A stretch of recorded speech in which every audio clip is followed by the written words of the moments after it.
16వ అధ్యాయం 33వ వచనం చదువుకున్నాం. యోహాను వార్త 16వ అధ్యాయం 33వ వచనం. నాయందు మీకు సమాధానము కలుగునట్లు ఈ మాటలు నాయందు ఎవరందు దేవుని యందు మనకు సమాధానం కలగాలని దేవుడు ఈ మాటలు మనకు హెచ్చరిస్తూ ఉన్నాడు, చదివిస్తూ ఉన్నాడు. చదవండి. లోకములో మీకు శ్రమ కలుగును, అయినను ధైర్యము. లోకంలో మీకు శ్రమ కలుగును, అయినను ధైర్యం తెచ్చుకున్నాడు. హల్లెలూయా. దేవుని వల్ల ధైర్యం వస్తుంది మనకు. ఎవరి వల్ల నాకు ధైర్యం వస్తుంది? హల్లెలూయా. నేను నమ్ముకున్న దేవుడు సర్వశక్తిమంతుడు. నా దేవుడు సర్వశక్తిమంతుడు. ఆయనకి అసాధ్యమైనది ఈ లోకంలో ఏది లేదు. నా దేవునికి సమస్తము సాధ్యమే. కనుక నేను దేనికి భయపడను, ఎవరికి భయపడను. ఒక దేవునికి తప్ప ఈ లోకంలో ఎవరికి భయపడను, దేనికి భయపడను. హల్లెలూయా. మన ధైర్యము ఆయనే, మన ప్రభు అయిన క్రీస్తు. మన బలము ఆయనే, ఆయన నామే మనకు బలము. హల్లెలూయా. కనుక ప్రియులారా, లోకంలో శ్రమకులను ఆయనను ధైర్యం తెచ్చుకున్నాడు. అలాగే రోమీయులకు రాసిన పత్రిక 5వ అధ్యాయము 3వ వచనంలో చదువుకుంది. రోమీయులకు రాసిన పత్రిక 5వ అధ్యాయం 3వ వచనం నుండి. హల్లెలూయా. దేవునికే స్తోత్రం.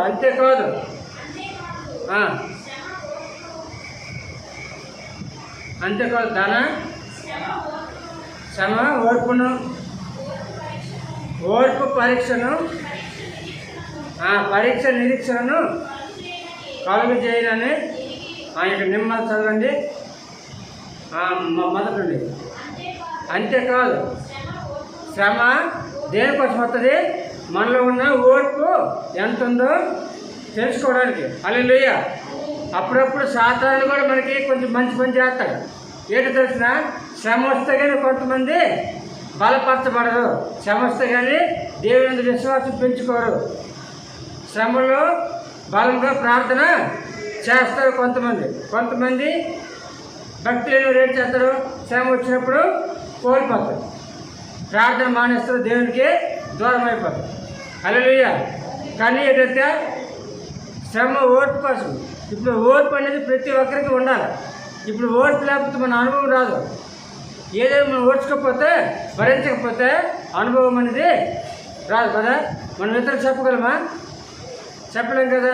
మనము కష్టాల్లోని, నష్టాల్లోని, సమస్యల్లోని, అన్నిటి నుండి ఓర్పు కలిగి దేవుని భయభక్తులుగా నిరీక్షణ కలిగి ఎప్పుడైతే ధైర్యంగా ఉంటామో ఇతరులకు చెప్పే అవకాశం మనలోని అట్టి అనుభవం మనలో ఉంది. కాబట్టి మనం చెప్పడానికి అనుభవం మనకి అర్హత ఉంటుంది.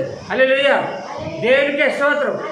నేను ప్రభువు నమ్ముకున్నప్పుడు ఎన్నో కష్టాలు, ఎన్నో శ్రమలు, ఎన్నో తట్టుకోవడానికి దేవుడు నాకు కృప చూపించాడు, నాకు విజయాన్ని ఇచ్చాడు. దేవుడు నన్ను నా చేయి పట్టుకుని నడిపించాడు. నా ప్రార్థన దేవుడు ఆలకించాడు. కనుక నేను అన్నిటినీ జయించగలిగాను. యేసుక్రీస్తు నామములో అన్నిటినీ జయించగలిగి ప్రభు కొరకు నిలబడ్డాను అని సాక్ష్యం చెప్పుకోగలిగి మనకి అవకాశం ఉంటుంది. హల్లెలూయా. అందుకే శ్రమ దేనికోసం వస్తుంది? మన ఓర్పును పరీక్షించడం కోసం. ఓర్పు ఒక పరీక్ష. నీలో విశ్వాసము స్థిరమైందా లేదంటే అవిశ్వాసమా? నువ్వు ఓర్చుకోగల విశ్వాసం ఉందా లేదా? ఇది ఒక పరీక్ష. మన జీవితానికి, క్రైస్తవునికి ఒక పరీక్ష ఇది. ఈ పరీక్షలో మనం పాస్ అవ్వాలి. పాస్ అవ్వాలంటే ఏం చేయాలి? బలంగా, దేవుళ్ళు ధైర్యంగా ఉండాలి. కష్టాలు రాని, కన్నీళ్ళు రాని, నా దేవుని కొరకు నేను నిలబడతాను. హల్లెలూయా. దేవునికే స్తోత్రం. చదవండి. పరీక్ష నిరీక్షణను. పరీక్ష అంటే నిరీక్షణ మనకి బలమనిస్తుంది. ఈ పరీక్ష మనకి ధైర్యాన్ని ఇస్తుంది. దేవుని కొరకు ఎదురు చూసే నిరీక్షణ కలుగు చేస్తుంది. ఇంకా ఓపిక మనకి కలుగుతుంది. హల్లెలూయా. అప్పుడు దేవుని కోసం మనము నిలబడగలుగుతాం. దేవుని కొరకు మనము సాక్షి నిలబడతాము, గొప్ప విజయాన్ని పొందుకోగలుగుతాం. హల్లెలూయా. దేవునికే స్తోత్రం. అందుకు మనలో ఉన్న బాధ శ్రమలు దేవునితో మాత్రమే మనము చెప్పుకోవాలా. చూడండి 118వ కీర్తన 118వ కీర్తన 8వ వచనం. 118:8. చాలామంది బాధ వచ్చినప్పుడు ఇరుగింటికి వెళ్తారు, పొరుగింటికి వెళ్తారు, వాళ్ళ దగ్గరికి వెళ్తారు, వీళ్ళ దగ్గరికి వెళ్తారు. మనుషులను నమ్ముడి కంటే యెహోవాను ఆశ్రయించుట మేలు. ఇంకా రాజులను నమ్ముడి కంటే యెహోవాను ఆశ్రయించుట మేలు. అమ్మ అలా అది ఇచ్చాడు కదా, ఇది ఇచ్చాడు కదా, ఇవ్వకపోతే నీకేంటే నీ దేవుడు గొప్ప దేవుడు ఉన్నాడు. నిన్ను పోషించిన పోషణకర్త నీకు తోడుగా ఉన్నాడు. నీ దేవుడు నీతో ఉన్నాడు. నువ్వు ఎవరు రాజుల కోసం చూడవలసిన లేదు, అధికారుల కొరకు చూడవసరం లేదు. హల్లెలూయా. చూడండి, ఒక విషయం ఇక్కడ చూసినట్లయితే మనకి ఎలిజిబిలిటీ ఉంది, అర్హత ఉంది, 50 సంవత్సరాలు నిండి అనుకోండి. లేదు నాకు వికలాంగత్వం ఉంది, నాకు పెన్షన్ రాలేదు, ఆ చుట్టూ తిరిగి వస్తుందా? రాలేదని దేవుడు నన్ను వదిలేశాడా? నాకు మందులకి, నా తినడానికి, నా పోషణకి, అన్నిటికీ నా దేవుడే నన్ను నడిపిస్తాడు, పోషిస్తాడు. హల్లెలూయా. నీకు నాకు మనందరికీ.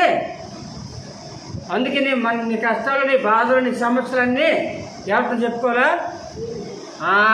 ప్రార్థన అదే.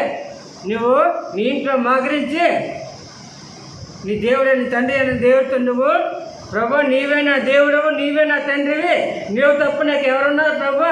నా అవసరాలు తీర్చిన దేవుడు నీవే, నా అవసరం లేని దేవుడు నీవే ప్రభా.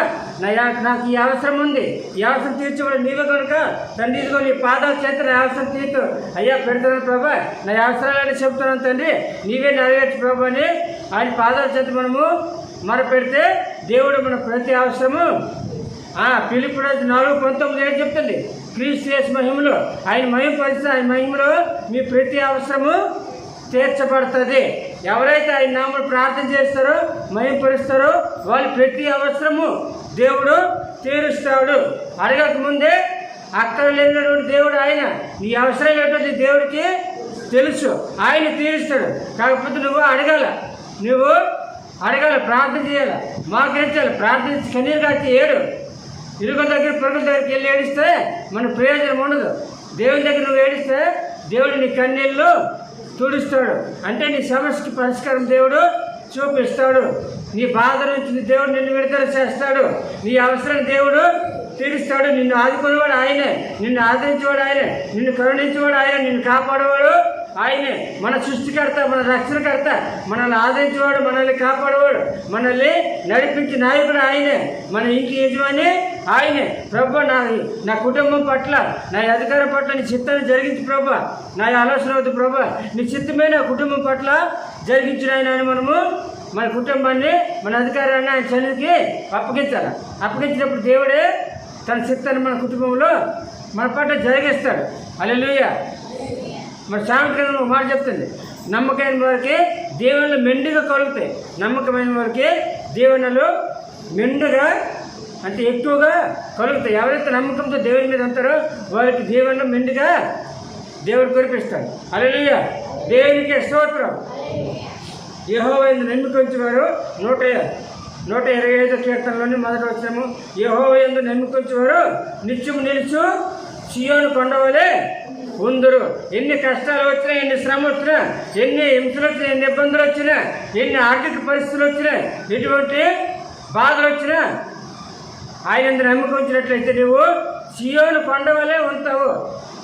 తుఫానికి కొండ కదులుతుందా? చెట్టు స్థిరపడిపోతే కానీ కొండ కదులుతుందా? ఎంత తుఫాను వచ్చినా, ఎంత సమస్య వచ్చినా, ఎంత బాధ వచ్చినా కొండ కదలదు. నీవు కూడా ఆయన మీద నమ్ముకుంటున్నట్లయితే సీయోను కొండకి ఎంత బలం ఉందో అంత బలం దేవుడు నీకు ఇస్తాడు. హల్లెలూయా. అంత శక్తిని ఇస్తాడు. అంతగా దేవుడు నిన్ను ఆశీర్వదిస్తాడు. ఆయన మీద విశ్వాసంతో, నమ్మకంతో మనము ఉన్నట్లయితే దేవుడు నిత్యము నిలిచి సీయోను కొండ వల్ల నిన్ను చేస్తాడు. హల్లెలూయా. అందుకే నా బలము ఆయన, నా కొండ, నా కోట ఆయన, మన దేవుడు. హల్లెలూయా. ప్రభు నా కొండ నీవే, నా కోట నీవే, నా ఆశ్రయ దుర్గము నీవే ప్రభు. నా తండ్రి సమస్తము నీవే నాకు, నీవు తప్ప నాకు వేరెవరు లేరు ప్రభు. నీవే నా దేవుడు, నీవే నా తండ్రివి, నీవే నా తండ్రివి ప్రభు. నా తండ్రి నిన్నే స్తుతిస్తున్నాను, నీ నామాన్ని ప్రార్థన చేస్తున్నాను ప్రభు అని మనం దేవుని దగ్గర మొరపెడితే దేవుడు మన ప్రార్థన ఆలకిస్తాడు. ఆలకించి మనకు సమాధానము ఇస్తాడు, వెంటనే ఉత్తరం ఇస్తాడు దేవుడు. హల్లెలూయా, దేవునికే స్తోత్రం. కనుక ప్రతి ఒక్కరూ కూడా దేవుని యందు నమ్మకంతో ఉండాలా, విశ్వాసంతో ఉండాలా. ఈ లోకంలో శ్రమ కలుగుతుంది, అయినను మనము ధైర్యం తెచ్చుకొని ధైర్యంగా ఉండాలి. దేవుని విశ్వాసంతో నమ్మకంతో ఉండాలి. హల్లెలూయా, దేవునికే స్తోత్రం. హల్లెలూయా. అందుకే దేవుడు చెప్తాడు యాహోషువ 16:33. హల్లెలూయా, యాహోషువ 16:33.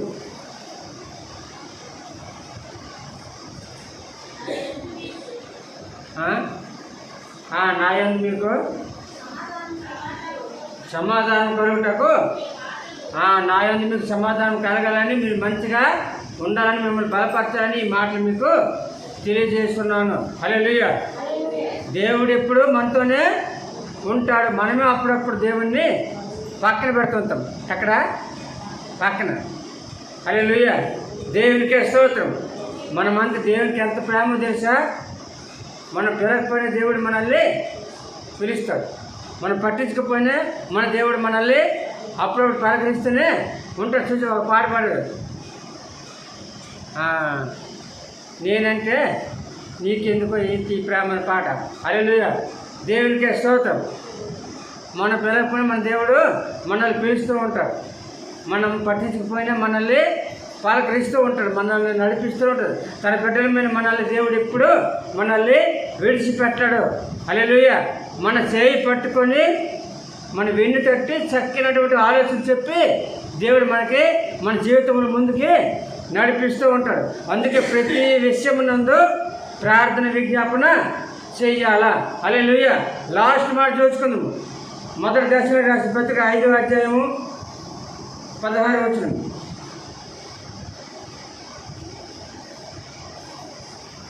ఐదు 16.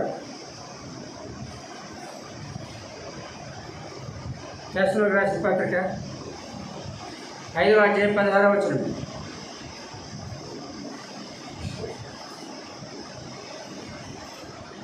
హల్లెలూయా, దేవునికే స్తోత్రం. ఎల్లప్పుడూ ఎల్లప్పుడూ ఎలా ఉండాలా? సంతోషంగా ఉండాలి. ఎడతెగక ఎప్పుడు సంతోషంగా ఉండాలి, ఎడతెగక ప్రార్థన చేయాలా. ఈ టైము ఆ టైము కాదు, నీకు ఎప్పుడు ఖాళీ ఉన్నప్పుడు నీ ఇంట్లో మోకరించి ప్రార్థన చేయాలా. ఈ టైము ఆ టైం అని టైం సమయం లేదు. నీకు ఎప్పుడు అవకాశం కుదిరితే అప్పుడు నువ్వు ఏం చేయాలా? ప్రార్థన చేయి. ఎడతెగక మనం ప్రార్థన చేయాలి. ఎల్లప్పుడూ సంతోషంగా ఉండాలా, ఎడతెగక ప్రార్థన చేయాలి. ప్రతి విషయం ముందు అమ్మా నువ్వు చేస్తున్న కార్యం నెరవేర్చబడాలంటే ప్రతి విషయంలోనూ దేవునికి కృతజ్ఞత స్తుతులు చెల్లించాలా. ఎలా చేయుట? యేసుక్రీస్తునందు మీ విషయంలో దేవుని చిత్తం ఇది. హల్లెలూయా. మన పనులు సక్రమంగా జరగాలని తెలిసేయాలి, మన ప్రార్థన చేయాలి. హల్లెలూయా. అన్నిటికీ ప్రార్థనే, అన్నిటికీ ప్రార్థన ఉంటేనే అన్ని సక్రమంగా జరుగుతాయి. దేని విషయంలో ప్రార్థన చేయకపోతే దానికి అక్కడ చట్టు వస్తుంది, దానికి అక్కడ షాక్ వస్తుంది, అది ఆటంకపరచబడుతుంది. హల్లెలూయా. ప్రతి విషయం ముందు ప్రార్థన విజ్ఞాపన చేయాలి. దేవునికి కృతజ్ఞత స్తుతులు చెల్లించడం, ఇది దేవునికి కృతజ్ఞత చెల్లించడం మనకి ఎంతో మంచిది. హల్లెలూయా, దేవునికి స్తోత్రం. అందుకు ప్రతి విషయంలో కూడా మనం ప్రార్థన విజ్ఞాపన చేయాలి. కృతజ్ఞత కూడగా పెట్టుకోవడానికి మనం వెనక ఆడకూడదు. నీకు నెక్స్ట్ మేలు జరగాలంటే నువ్వే చేయాలి. ముందు జరిగిన మేలు దేవుని విషయంలో మనము కృతజ్ఞత చెల్లించాలి. హల్లెలూయా, దేవునికే స్తోత్రం. ఇది దేవునికి మహిమ, మనకి దీవెన. హల్లెలూయా. ఈ మాట దేవుడు దీవించిన కాక ఆమె